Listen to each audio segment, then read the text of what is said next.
നാടറിഞ്ഞ് നാട്ടാരെ എറിഞ്ഞ് ഒരു ഇലക്ഷൻ യാത്ര വടകര ലോക്സഭാ മണ്ഡലത്തിലാണ്.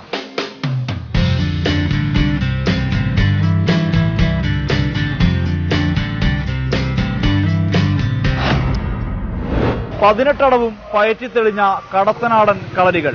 ഉണ്ണിയാർച്ചയ്ക്കും ആരോമൽ ചേകവർക്കും കുഞ്ഞാലിമരക്കാർക്കും ജന്മം നൽകിയ ഭൂമി.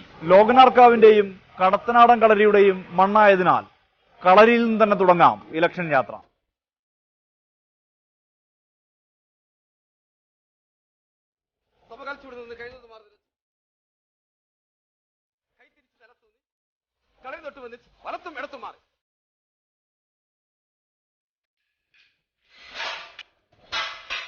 അതുകൊണ്ടോ ഈ കടത്തനാടൻ രീതികളും അടവും പയറ്റും തമ്മിൽ മറ്റു കളരികളുമായിട്ട് ബന്ധപ്പെട്ട് എന്താ വ്യത്യാസമുള്ളത്? നിരവധി വ്യത്യാസങ്ങളുണ്ട്. പക്ഷേ കേരളത്തിൽ നമ്മൾ ഈ ആയോധന കല ഒരു സിലബസ് വരേണ്ടതാണ്. പക്ഷെ പഴയ കാലത്തൊക്കെ ഒരു സിലബസ് ആയിരിക്കാം, പിന്നീട് അത് കുത്തിയൊഴുക്കിൽ എന്താ പറയുക, കാലത്തിന്റെ കുത്തിയൊഴുക്കിൽ കുറേയൊക്കെ മാറ്റം വന്നിരിക്കാം. പക്ഷേ കളരിപ്പയറ്റ് എന്ന് പറയുന്നത് ഒന്ന് മാത്രമേ ഉള്ളൂ. പക്ഷേ ഈ പിന്നീട് വന്നത് തെക്കൻ വടക്കൻ എന്നൊക്കെ പറഞ്ഞു മധ്യ കേരള എന്ന് പറയുന്ന സമ്പ്രദായത്തിൽ മത്സരങ്ങൾക്ക് വേണ്ടിയിട്ട് അസോസിയേഷൻ ഉണ്ടാക്കിയതാണ്. അതിനു മുന്നേ കേരളത്തിലെ ഓരോരോ പ്രദേശത്തും അവരുടെ ഭാഷക്കും ദേശത്തിനും യോജിച്ച രീതിയിലുള്ള സമ്പ്രദായം ഉണ്ടായിരുന്നു. ഇപ്പോൾ തുളു സംസാരിക്കുന്ന ഏരിയയിൽ തുളുനാടൻ സമ്പ്രദായം, ഇത് ഈ കടത്തനാടൻ സമ്പ്രദായം, വള്ളവനാടൻ സമ്പ്രദായം, പയ്യനാടൻ സമ്പ്രദായം, അങ്ങനെ നിരവധി സമ്പ്രദായങ്ങൾ പഴയ കാലത്തുണ്ടായിരുന്നു. അതിലേറെ പ്രസിദ്ധമായ ഒരു സമ്പ്രദായമാണ് കടത്തനാട്. കടത്തനാട് ശരിക്കും കളരിയുടെ ഈറ്റില്ലം എന്ന് പറയാം. കാരണം കടത്തനാടിലെ കളരിയുടെ വീര യോദ്ധാക്കൾ ജനിച്ചു വളർന്ന നാടാണ്. തച്ചോളുതേനും മുന്നിയാർച്ചയും കുഞ്ഞാലിമരക്കാരൊക്കെ ജനിച്ചു വളർന്നൊരു നാടും, അതുപോലെ കച്ചകെട്ടി കളരി പരിശീലനം നടത്തുന്ന ആളും അല്ലെങ്കിൽ കുഴിക്കളരികൾ നിരവധിയുള്ള ഒരു കളരിയാണ് പ്രദേശമാണ് കടത്തനാട്. അത് കടത്തനാടിലെ പ്രത്യേകത എന്ന് പറയുന്നത് തന്നെ കടത്തനാടിന്റെ കളരി സമ്പ്രദായത്തിൽ പിന്നെ അതിനൊരു അടുക്കും ചിട്ടയോടുള്ള ഒരു പരിശീലന രീതിയാണ് മറ്റു കളരി സമ്പ്രദായത്തിൽ നിന്നുള്ളത്. എല്ലാ പരിശീലനം എല്ലാം ഉൾക്കൊള്ളിച്ചുകൊണ്ടുള്ള ഒരു പരിശീലന രീതിയാണ് അതിൽ കാണുന്നത്.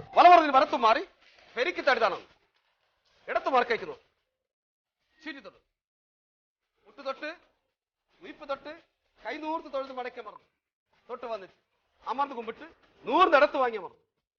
ഈ വടകരയിലൊക്കെ ഒരു രാഷ്ട്രീയ കാലാവസ്ഥ എങ്ങനെയാ? ഇടതുപക്ഷത്തിനാണ് മുൻഗണന. ഇടതുപക്ഷം ജയരാജൻ ജയിക്കും, നല്ല ഭൂരിപക്ഷത്തിൽ ജയിക്കും. ഇവിടെയുള്ള പ്രാദേശികമായുള്ള കൂട്ടുകെട്ട് RMP ഉൾപ്പെടെയുള്ള കൂട്ടുകെട്ടുകൾ അത് ഇത്തരത്തിൽ വിജയത്തിനെ ബാധിക്കുമോ? RMPയുടെ ഒന്നും ഇവിടെ ഒരു വിലയില്ല. RMP ഉണ്ടെന്നുള്ള പറയുന്നല്ലത് RMPയുടെ ആൾക്കാർ ഈ ഭാഗങ്ങളിൽ എവിടെയും ഇല്ല. ഒഞ്ചത്ത് കുറച്ച് ആൾക്കാർ ഉണ്ടെന്നല്ലാതെ ഇവിടെ ഈ ഞങ്ങളെ ഈ ഏരിയയിൽ വളരെ കുറവാണ്. ഇവിടെ എന്താ ഒരു വിജയ സാധ്യത ആർക്കാണ്? വിജയം രണ്ടാക്കും ഒരു രീതിയിലാണ് കാണുന്നത്. നല്ല മത്സരമാണോ? നല്ല മത്സരം. അല്ല ജയിക്കുക എന്നുള്ളത് നമുക്ക് പറയാൻ പറ്റില്ല.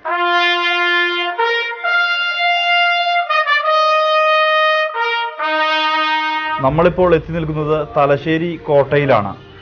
തലശ്ശേരി കോട്ട സ്ഥാപിച്ചത് ബ്രിട്ടീഷുകാരാണ്. 1705 ഈ കോട്ട സ്ഥാപിച്ചിട്ടുള്ളത്. കടലിന് അഭിമുഖമായാണ് ഈ കോട്ട നിലനിൽക്കുന്നത്.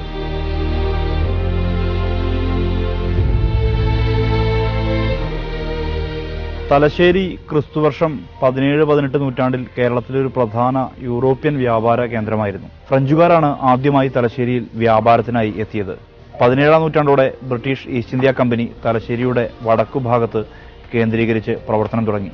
ബ്രിട്ടീഷുകാരാണ് ഈ കോട്ട ഇവിടെ സ്ഥാപിച്ചത്. ദീർഘ ചതുരാകൃതിയിലുള്ള കോട്ടയ്ക്ക് 10 മീറ്ററിലധികം ഉയരമുള്ള കോട്ടമതിലാണ് ഉള്ളത്. ചെങ്കലിൽ തീർത്ത കോട്ടയിൽ തോക്കുകളും പീരങ്കികളും സ്ഥാപിക്കാൻ ഉതകുന്ന കൊത്തളങ്ങളുമുണ്ട്. വൈദേശിക ആധിപത്യത്തിന്റെ ജീർണിക്കാത്ത തെളിവായി ഇന്നും തലശ്ശേരി കോട്ട തല ഉയർത്തി തന്നെ നിൽക്കുകയാണ്.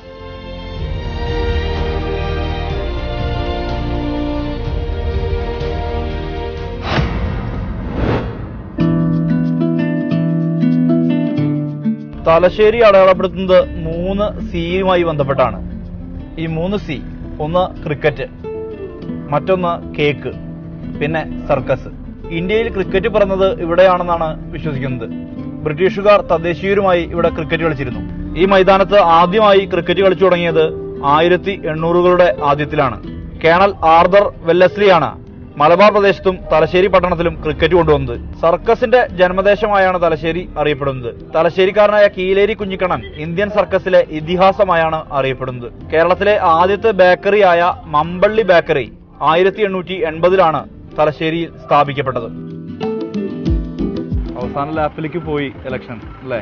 ഇനി ഇപ്പൊ വരലെണ്ണാവുന്ന ദിവസങ്ങളെ ബാക്കിയുള്ളൂ. അപ്പൊ എന്തൊക്കെയാണ് പ്രധാനമായിട്ടുള്ള ചർച്ച? പ്രത്യേകമായിട്ടൊന്നുമില്ല. ആർക്കാ സാധ്യത? എല്ലാവരും ഒപ്പം നിൽക്കുന്നു. വേറെ കൂടുതലായിട്ട് ഇവിടെ കൊലപാതക രാഷ്ട്രീയമാണല്ലോ പ്രധാനമായിട്ട് ചർച്ച ചെയ്യപ്പെടുന്നത്. കൊലപാതക രാഷ്ട്രീയമാണ് പ്രധാനമായും ചർച്ച ചെയ്യപ്പെടുന്നത്. അതൊക്കെ ബാധിക്കുമോ? അതൊന്നും ബാധിക്കും. അതെല്ലാം അന്നേരം ഇല്ല, ഒരു ടൈമിന് അത്രയും. അതിങ്ങനെ വിഷയം ഈ സമയമായാലും കൊണ്ടുവരുന്നതാണോ? ഈ ഇലക്ഷൻ സമയമായാണ് കൊണ്ടുവരുന്നത്. അത് CPM-കാർ കോൺഗ്രസ്സുകാരെയും വന്നിട്ടുണ്ട്, കോൺഗ്രസ്സുകാർ CPM-കാരെയും വന്നിട്ടുണ്ട്. അത് അപ്പുറം ഇപ്പുറം എല്ലാം നടക്കുന്നു. പി ജയരാജനാണ് സ്ഥാനാർത്ഥി. പക്ഷെ പി ജയരാജനോട് മുരളീധരൻ വന്നപ്പോൾ കുറച്ചുകൂടി ഒരു മത്സരം വാശിയായി. നല്ല മത്സരമാണ്. BJP-യുടെ സാധ്യത എന്താവും? BJP അത്ര വലിയൊരു സാധ്യതയാണ്. എന്തൊക്കെ സാധ്യതകൾ? LDF സാധ്യത കാണുന്നുണ്ട്. 6 അസംബ്ലി ആയാലും ഒരു അസംബ്ലി മാത്രമേ LDF ഉള്ളൂ. കണക്കൂട്ടാണ്ട് LDF തന്നെ. കുറ്റ്യാടി മാത്രമാണ് അവർക്കുള്ളത് അല്ലേ? ഈ തലശ്ശേരിയുടെ ഒക്കെ ഒരു ചിന്ത എങ്ങനെയാ തെരഞ്ഞെടുപ്പ് സമയത്ത്? തെരഞ്ഞെടുപ്പിവിടെ UDF LDF എല്ലാം തന്നെ. ആര് വരുമൊന്നും പറയാൻ പറ്റില്ല. UDF-ന്റെ സീറ്റാണ് തന്നെ. അപ്പൊ ഇനിയിപ്പോ എങ്ങനെയാണെന്നും പറയാൻ പറ്റില്ല. ചിലപ്പോ വഴി മറിയും, ചിലപ്പോ മുരളീനെ കൊണ്ടുപോകും. ഈ സർക്കാർ നന്നായി ഇടപെടുന്നതാണോ മത്സരം? ഈ സർക്കാർ ഈ മേഖലയിൽ കുറച്ച് അതിൻ്റെ ഒരു ഏറ്റവും വലിയൊരു അനുഭവമാണ് നമുക്ക് ഹോക്കിയിലുണ്ടായ ആ പെട്ടെന്ന് ചടപട. കുറേ എണ്ണത്തിന് പോയെങ്കിലും കുറച്ചെണ്ണത്തിന് പെട്ടെന്ന് കാർഡിൻ്റെ ഒക്കെ ഉള്ള ആ സംയോജിതമായ ഇടപെടൽ മറ്റുള്ളവർക്കെല്ലാം കുറ്റപ്പെടുത്താം. നമുക്ക് ആ അവസ്ഥയിൽ നമ്മൾ ആരെങ്കിലും ഒരാളെ രക്ഷപ്പെടുത്തുന്നുണ്ടെങ്കിൽ അത് നമുക്ക് എപ്പോഴും ഓർക്കാനുള്ളൊരു സംഭവം. സ്ഥാനാർത്ഥികളെ കണ്ടിരുന്നു അവിടെ? സ്ഥാനാർത്ഥികൾ വരുന്നുണ്ട്, പോകുന്നുണ്ട്, ഉപയോഗിക്കുന്നുണ്ട്. പിന്നെ കണ്ണൂർ ജില്ലയിൽ പ്രത്യേകിച്ചിരുന്ന് പറഞ്ഞാൽ ജയരാജൻ തോക്കണം എന്ന എല്ലാവർക്കും ആഗ്രഹം. കാരണം എന്ന് പറഞ്ഞാൽ മുരളി വരണം. അക്രമ രാഷ്ട്രീയത്തിനെതിരായിടാം കൂടുതലും ജനങ്ങൾ. അക്രമ രാഷ്ട്രീയം പാടില്ല. ചിലർ അഭിപ്രായപ്പെടുന്ന അക്രമ രാഷ്ട്രീയ ഏകപക്ഷീയമായിട്ടല്ല, തിരിച്ചും ഉണ്ടായിട്ടുണ്ട്, അങ്ങോട്ടും ഉണ്ടായിട്ടുണ്ട് എന്നുള്ള തരത്തിലാണ് പറയുന്നത്. ഉണ്ടായിട്ട് അങ്ങോട്ടും ഉണ്ടായിക്കെന്ന് പറയാൻ വേണ്ടിയിട്ട് കൂടുതലും അക്രമങ്ങൾ തുനിയുന്നത് ഇടതുപക്ഷം തന്നെ. അല്ലാണ്ട് വേറൊരു പാർട്ടി എന്ന് പറയുന്നത് പെരിങ്ങനെ അക്രമത്തിന് തുനിയില്ല. ഇവിടെ ഏകപക്ഷീയമായിട്ടുള്ള ആക്രമണം മാത്രമാണോ? CPM-ന്റെ ഭാഗത്ത് മാത്രമുള്ള ആക്രമണം ഉള്ളത്? ഏകപക്ഷീയമായിട്ടില്ല. പിന്നെ രണ്ട് എല്ലാ വിഭാഗത്തിലുമുണ്ട് അക്രമം. എല്ലാ വിഭാഗത്തിലുണ്ട് കണ്ണൂർ ജില്ലയിൽ. ഏകപക്ഷീയമായിട്ടുള്ള ഒരു ആക്രമണം കണ്ണൂർ ജില്ലയിലില്ല. സ്ഥാനാർത്ഥി രണ്ടും നല്ല കട്ടക്കാട്ടെ. മുരളി ജയരാജനും കട്ടക്കാട്ടെ. പക്ഷേ രണ്ടു കൂട്ടർ ജയിക്കില്ലല്ലോ, എന്തായാലും ഒരാളെ ജയിക്കും. അപ്പോൾ രണ്ടും സ്ഥാനാർത്ഥി നല്ല സ്ഥാനാർത്ഥി, ഒരു പ്രശ്നമില്ല. ജയരാജൻ കൊലപാതകം അങ്ങനെ ഇങ്ങനെ അതൊന്നും പറയാൻ പാടില്ല, രാഷ്ട്രീയല്ലേ. മൂപ്പരം കുറെ കഷ്ടപ്പെട്ട് വന്നല്ലേ, കൈക്ക് കൊത്തും പെട്ടുമല്ലേ എത്തി, അതിൻ്റെ ഒരു മനോവിഷമം ഉണ്ടാവല്ലോ. അപ്പം ജയരാജൻ ജയിക്കണം എന്നുള്ള ആഗ്രഹം. ഇനി നമ്മുടെ യാത്ര തലശ്ശേരിയിലെ ഒരു പഴയ തറവാട്ടിലേക്കാണ്. മാളിയേക്കൽ തറവാട്. അവിടെ മറിയുമ്മയുണ്ടാകും. ഇംഗ്ലീഷ് വിദ്യാഭ്യാസം സ്വപ്നം മാത്രമായിരുന്ന കാലത്ത് മറിയുമ്മ ഇംഗ്ലീഷ് പഠിച്ചു. അതും കന്യാസ്ത്രീകൾ നടത്തിയ സ്കൂളിൽ. പിതാവിന്റെ പിന്തുണയോടുകൂടിയായിരുന്നു പഠനം. മറിയുമ്മയെ കാണാനാണ് നമ്മുടെ യാത്ര.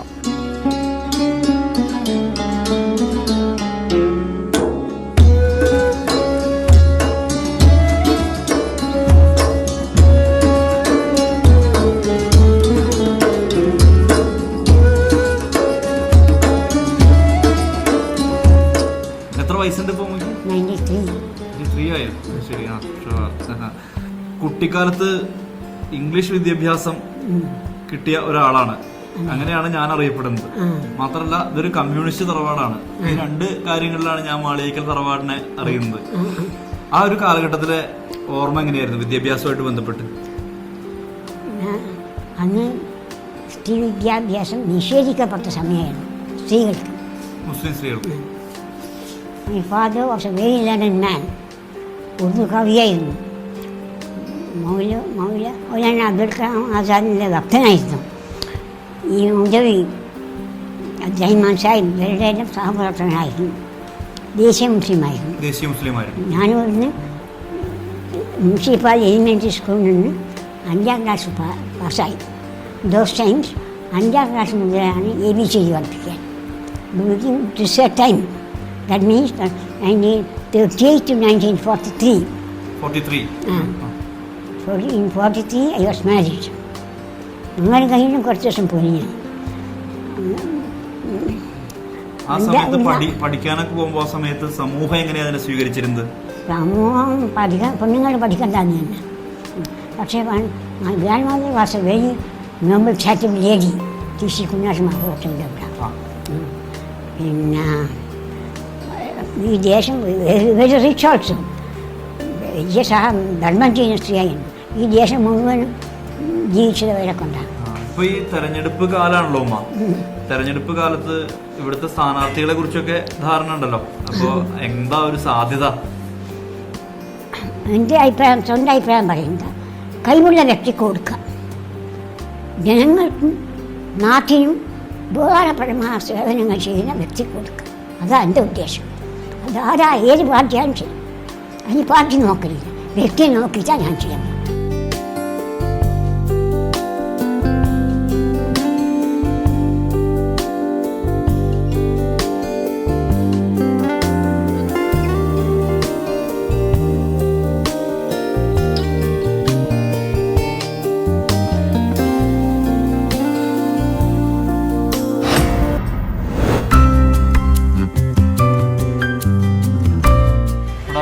സാധ്യത സ്ഥാനാർത്ഥികളെ കുറിച്ചൊക്കെ ഒന്ന് പറയും. സാധ്യത എന്ന് വെച്ചാൽ വടകര ലോകസഭ മണ്ഡലം അത് സ്വതവേ ഇടതുപക്ഷത്തിൻ്റെ പണ്ടൊരു രീതിയിൽ ഒരു 5-10 കൊല്ലമായി അത് മാറ്റുമില്ല. ഇനിയിപ്പോൾ E.P. ജയരാജൻ എന്തായാലും LDF സർക്കാരിന് പിടിച്ചെടുക്കും എന്ന് തന്നെ പറഞ്ഞാൽ മതി. ഇവിടുത്തെ പ്രധാന വിഷയം ആക്രമകാരനായിരുന്നു. ആക്രമകാരികൾ കോൺഗ്രസ് ആക്രമം മോശമല്ലേ. സഖാവ് ജയരാജനെ കുറിച്ച് പറഞ്ഞ കൊലയാളിയും. കഴിഞ്ഞ നിയമസഭാ തെരഞ്ഞെടുപ്പിൽ ധർമ്മടം അസംബ്ലി മണ്ഡലത്തിൽ സഖാവ് പിണറായിക്കെതിരെ മത്സരിച്ച മമ്പറം ദീപാകരൻ ആരാ? കോൺഗ്രസിൻ്റെ കൊലയാളിയാണ്. കേരളത്തിൽ ആദ്യമായി ബോംബ് രാഷ്ട്രീയം നടത്തി ഏറെ വർഷക്കാലം ശിക്ഷിക്കപ്പെട്ട് ജയിലിൽ കണ്ട വ്യക്തിയാണ് മമ്പറം ദീപാകരൻ. ആ മമ്പറം ദീപാകരൻ സ്ഥാനാർത്ഥിയാക്കിയില്ല. ഇത് കോടതി കണ്ടെത്തിയില്ല, ആരോപണങ്ങളാണ്. തെരഞ്ഞെടുപ്പൊക്കെ ആണല്ലോ, എന്താണ് ഇവിടുത്തെ രാഷ്ട്ര? ഇവിടുത്തെ എൻ്റെ അഭിപ്രായത്തിൽ ജയരാജ് ജയിക്കും. വേറെ ആരെയൊക്കെയാണ്? തലശ്ശേരി വിടുകയാണ്. ഇപ്പോൾ എത്തിയിട്ടുള്ളത് മയ്യഴിപ്പുഴയുടെ തീരത്താണ്. കണ്ണൂർ ജില്ല ഇതുവരെ മാത്രമേ ഉള്ളൂ. ഈ പാലം കടന്നാൽ മാഹിയാണ്. മാഹി എന്നാൽ കേന്ദ്രഭരണ പ്രദേശം. പുതുച്ചേരി സംസ്ഥാനത്തിന്റെ ഭാഗമാണ് മാഹി. ഫ്രഞ്ച് അധിനിവേശത്തിന് വിധേയമായ ഇടം.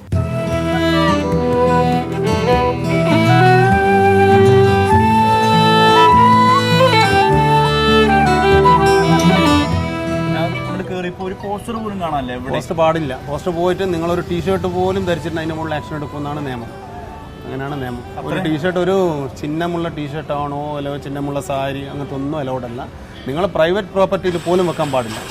അതുമാത്രമല്ല, നിങ്ങളെ പാർട്ടി ഓഫീസിൻ്റെ മുന്നിലും വെക്കുന്നതിനൊരു കണക്കുണ്ട്. അതിൻ്റെ കണക്കിൽ ചിട്ടാവട്ടത്തിലല്ലാണ്ട് അതിൽ ഓവറായിട്ടൊന്നും പാടില്ല. എന്തായാലും ഭയങ്കര അത്ഭുതം പിടിച്ചൊരു സ്ഥലം. കേരളത്തിന്റെ അകത്ത് ഇങ്ങനെ ഒരു, നമ്മൾ ഇന്ത്യയിലാണോ എന്ന് ഇടയ്ക്ക് സംശയിച്ചു. കാരണം എല്ലാ കാര്യങ്ങളും ഞാൻ പറഞ്ഞില്ലേ, നമുക്ക് ഒന്നിനൊരു സ്വാതന്ത്ര്യം ഇല്ലാത്ത പോലെ ഇപ്പോഴത്തെ ഈ ഒരു. കാരണം എല്ലാവരും ഇപ്പോൾ ആ ഒരു ഇലക്ഷൻ്റെ ഇപ്പം തന്നെ എന്തെങ്കിലും ഒരാൾ സംസാരിക്കുക, പാർട്ടി ഓഫീസ് ഉദ്ഘാടനം അത് പാടില്ല എന്നും പറഞ്ഞിട്ട് അവർ ആൾക്കാർ വന്നു. ഇപ്പം നമ്മളിപ്പോൾ ഒരു കൊടി വെച്ചിട്ട് പോവുകയാണെങ്കിൽ അതിൻ്റെ എടുക്കും. ഇപ്പം പ്രധാനമല്ല, നമ്മുടെ സ്ഥാനാർത്ഥി വരുന്ന സമയത്ത് റോഡ് ഷോയിലൊക്കെ നമുക്ക് ഒരുപാട് ബുദ്ധിമുട്ടുകൾ ഉണ്ടായിട്ടുണ്ട്. അത് പാടില്ല, ഇത് പാടില്ല, ഭയങ്കര റെസ്ട്രിക്ഷൻ ഉണ്ട്. അത് ശരി, ഒരു തരത്തിലും ഒന്നും ചെയ്യാൻ പറ്റില്ല. പിന്നെ ഞാൻ പറയാം, ഇങ്ങനെ പോവുകയാണെങ്കിൽ വോട്ടിംഗ് ശതമാനം കുറയാനാണ് സാധ്യത. ഇവർ പറയുന്നു വോട്ടിംഗ് ശതമാനം ഉയർത്തണം. എങ്ങനെ? ആൾക്കാർക്ക് ഒന്നും സ്ഥാനാർത്ഥിയുടെ പടമെങ്കിലും അവർ കാണണ്ടേ പലരും. നമ്മുടെ സ്ഥാനാർത്ഥി പോപ്പുലർ ആയതുകൊണ്ട് 1-2 വർഷം മുഖ്യമന്ത്രി ആയിരുന്നൊക്കെ അറിയാം. അല്ലാതെ അവർക്കൊന്നും ഇലക്ഷൻ നടക്കുന്നുണ്ടോ എന്ന് പോലും പലർക്കും അറിയില്ല.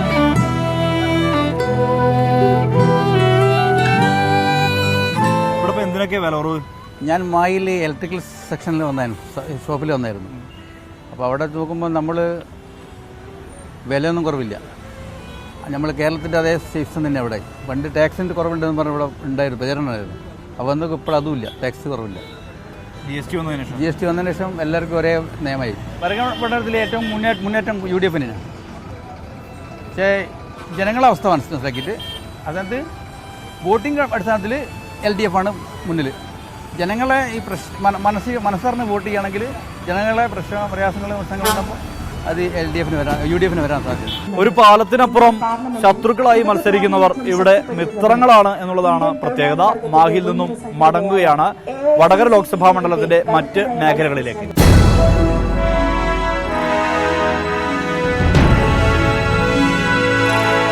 ഒഞ്ചിയം സമരത്തിന്റെ ദീപ്ത സ്മരണകൾ ഉറങ്ങുന്ന മണ്ണാണ് വടകര ലോക്സഭാ മണ്ഡലം.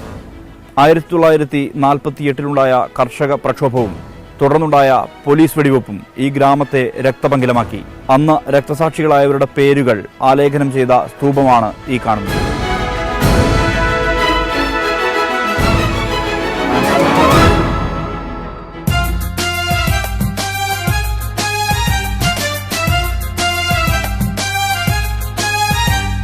രാഷ്ട്രീയ കൊലപാതകങ്ങളുടെ ചരിത്രമുള്ള മണ്ണാണ് വടകര.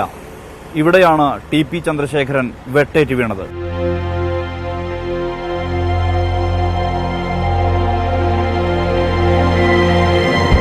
ടി.പി. ചന്ദ്രശേഖരന്റെ വീട്ടിലേക്കാണ് നമ്മുടെ യാത്ര.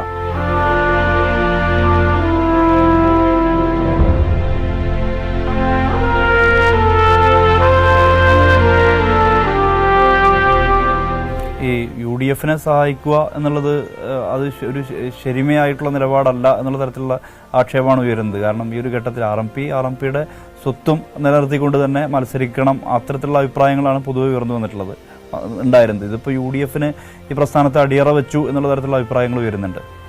അതിലൊന്നും യാതൊരു അടിസ്ഥാനവുമില്ല. കാരണം വെച്ചാൽ ഞങ്ങളെ ഇടയിൽ തന്നെ അത്തരത്തിലുള്ള അഭിപ്രായങ്ങളൊന്നുമില്ല. കാരണം വെച്ചാൽ എല്ലാവരും ഏകകണ്ഠമായിട്ട് തന്നെയാണ് ഈ ഒരു സാഹചര്യത്തിൽ, ഇവിടുത്തെ സാഹചര്യം അതാണ്.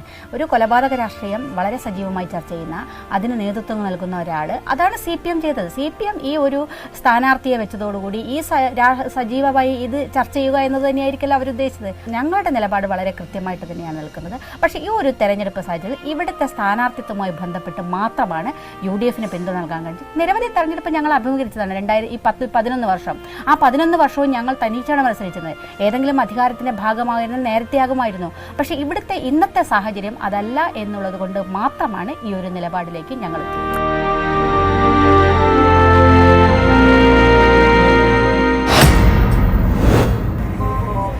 ആതിരായ്ക്ക് ഡാമുകൾ തുറന്നു വിട്ട് പ്രളയത്തെ തടുത്ത ഇരട്ട ചങ്കൻ, മാധ്യമ പരീക്ഷകളോട് കടക്ക് പുറത്ത് എന്ന് ആജ്ഞാപിച്ച കഠിന ഹൃദയൻ. വടകര മണ്ഡലത്തിലെ പ്രധാനപ്പെട്ട മത്സ്യബന്ധന തുറമുഖമാണ് ചോമ്പാല. ഇവിടെ ഇപ്പോൾ തിരഞ്ഞെടുപ്പ് പ്രചരണത്തിന്റെ ഭാഗമായി UDFന്റെ ഒരു തെരുവ് നാടകം അരങ്ങേറിക്കൊണ്ടിരിക്കുകയാണ്. കൈയഴിഞ്ഞു മഹാപ്രഭു, നവോത്ഥാനക്കാർക്ക് എന്നെ വേണ്ടാതായി. നമ്മൾ വാഗ്ദാനം ചെയ്ത കിഴികളെല്ലാം കിട്ടിയിട്ടുണ്ടാവുമല്ലോ. പിന്നെ ചെകുവേര വംശക്കാരാണെങ്കിലും ഭക്തന്മാരാണ് ഞങ്ങളിലധികവും. ഇനി കനകസേനയ്ക്ക് മടങ്ങാം. ചോമ്പാല കടപ്പുറത്തുള്ള വോട്ടർമാർ എങ്ങനെ ചിന്തിക്കുന്നുവെന്ന് ഇനി നോക്കാം.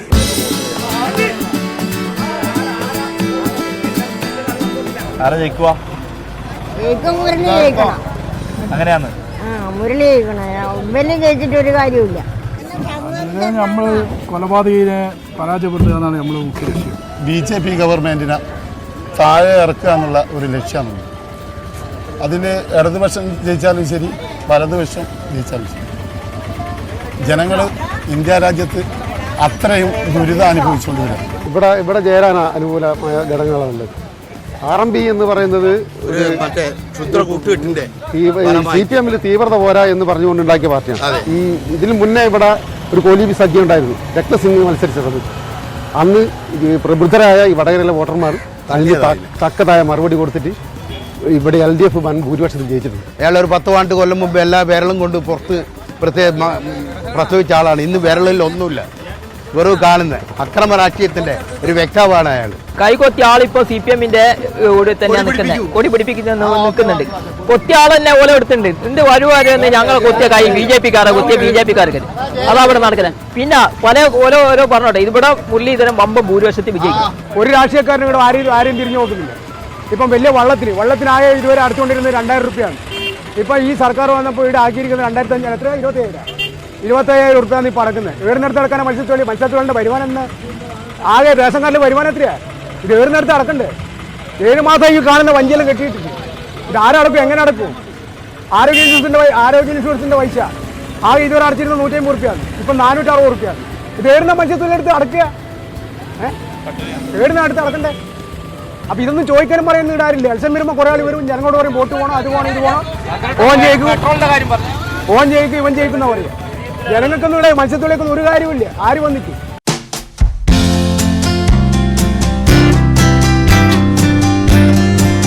വടകരയിലെ ഒരു പ്രധാന ടൂറിസം കേന്ദ്രമാണ് സാൻഡ് ബാങ്ക്.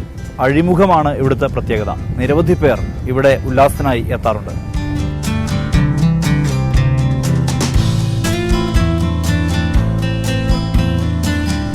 ഇലക്ഷനൊക്കെ ആയല്ലോ. ഇലക്ഷൻ്റെ ചൂടാണ്. എന്തായാലും ഇനി വരലുണ്ടാവുന്ന ദിവസമേ ഉള്ളൂ തെരഞ്ഞെടുപ്പ്. ഇവിടെ ആരെ ജയിക്കാൻ സാധ്യത? ഇവിടെ മുരളീധരൻ ജയിക്കാൻ സാധ്യത. അങ്ങനെ പറയാൻ എന്താ കാരണം? കാരണം അക്രമ രാഷ്ട്രീയ ചർച്ചയുടെ നേരമാണ് വടകര. അതുകൊണ്ട് തന്നെ DP ചന്ദ്രശേഖരൻ, ശുക്കൂർ അതൊക്കെ വലിയ ചർച്ചയാവുന്നുണ്ട് അവിടെ. ഉണ്ടല്ലേ. ഇവിടെ എന്താ സ്ഥിതി? ഇലക്ഷൻ്റെ ഒരു സ്ഥിതി ആര് ജയിക്കാൻ സാധ്യത? ജയിക്കും. ഇവിടെ ഇപ്പോൾ ആര് ജയിക്കാനാണ് ഒരു സാധ്യത നിങ്ങൾ കൽപ്പിക്കുന്നത്? സാധ്യത ഇവിടെ തുല്യതായിട്ടാണ് ഞാൻ കാണുന്നത്. ഇഞ്ചോടിഞ്ച് പോരാട്ടമാണ്. അതിലുപരി ഈ മുരളീധരനിക്ക് ഒരു ചാൻസ് കൂടുതൽ കാണുന്നുണ്ട്. എന്തുകൊണ്ടാണ് അങ്ങനെ ചാൻസ് ഉണ്ടെന്ന് പറയാൻ കാരണം എന്താ? കാരണം എന്ന് വെച്ചാൽ മറ്റേ കൊലപാതക രാഷ്ട്രീയം തന്നെ മെയിൻ പറയാൻ കാരണം നിലവിൽ ഈ ജയരാജ് എന്ന് പറഞ്ഞത് കൂത്തുപറമ്പ് 2 പ്രാവശ്യം MLA മാത്രമായതാണ്. ആ പൊളിറ്റിക്കൽ പവർ വെച്ചിട്ട് ഒരു അരിയിൽ ശുക്കൂർ എന്നൊരു ചെങ്ങായിന ഒരു വണ്ടിക്ക് കല്ലെറിഞ്ഞ കേസിലാണ് ഒരു കൊലപാതകം നടന്നത്. അപ്പോൾ ആ പൊളിറ്റിക്കൽ മാത്രം പവർ വെച്ചിട്ട് അങ്ങനെയാണെങ്കിൽ ഇന്ദിരാഗാന്ധിക്ക് കയറി കൊണ്ടിട്ടുണ്ട്, കല്ലുകൊണ്ടിട്ട് ഉമ്മൻചാണ്ടിക്ക് കയറി കൊണ്ടിട്ടുണ്ട്. അവരെല്ലാം എന്താക്കിക്കൊണ്ട് ക്ഷമിച്ചിട്ടുണ്ട്. പക്ഷേ ഒരു MLA കാട്ടി ഉന്നത പദവിയാണ് MP കൂടി ആയ കൈപിടിക്കാൻ പോലും ഒരു സ്വാതന്ത്ര്യം കൊടുക്കില്ലല്ലോ. ആ മനസാക്ഷിയല്ലേ ആദ്യം വേണ്ട ഒരു രാഷ്ട്രീയ പ്രവർത്തകനിക്ക്. അത് ക്ഷമിക്കാനുള്ളൊരു ഇതുണ്ട്.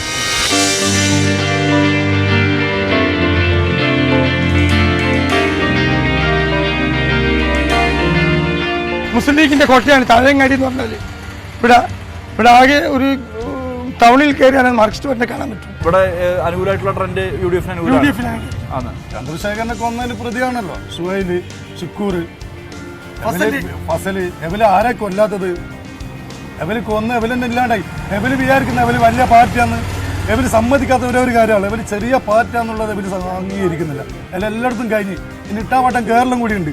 ഈ ഇലക്ഷനോട് കൂടിയിട്ട് കേരളം കൂടി തീരുമാനിക്കും അവരെ വേണോ വേണ്ടത്. അതോട് കൂടിയിട്ട് അവർ കെട്ടിയിട്ട് അറബിക്കടലിലേക്ക് പോയിക്കൊള്ളാം.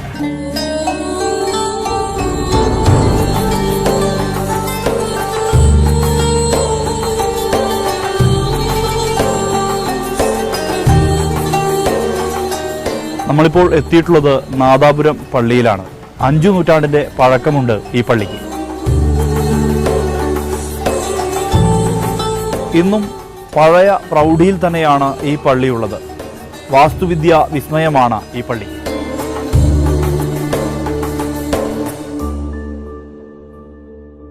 സംസ്ഥാനം തന്നെ ഉറ്റുനോക്കുന്ന രാഷ്ട്രീയ പോരാട്ടമാണ് വടകരയിലേത്. അക്രമ രാഷ്ട്രീയമാണ് പ്രധാന പ്രചാരണ വിഷയം. ഇതിൽ ആര് നേട്ടം കൊയ്യുമെന്ന് കണ്ടറിയണം. നന്ദി, നമസ്കാരം.